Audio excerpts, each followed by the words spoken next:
If the churches we have are to solve problems, then we cannot be different from going to waganga.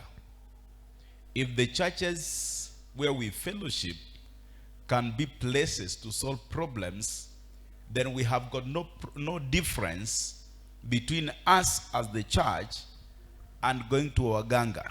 Because the reason as to why people goes to waganga, they go to get their problem solved. But why do you come to church? You come to church to encounter Christ, who gives you the real thing, the real deal, which is salvation.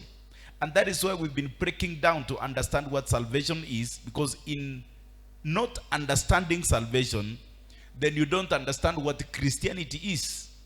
You must understand salvation, the concept, the idea, that plan that God had for himself, for you to be able to stand at a position of knowing who you are.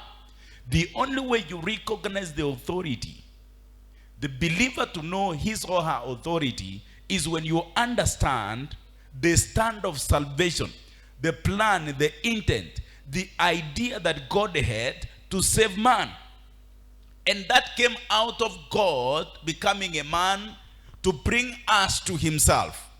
And yet, even if at the time we were sinners and we were enemies, he brought us back to himself. So when we come to church, we don't come to church to solve problems, but we come to church to encounter Christ. That Christ is the one that solves the problems that you have. Because the idea of God having the Son of Man, it was that now anything you require, it can be found in him. Anything that a believer requires is found in Christ Jesus.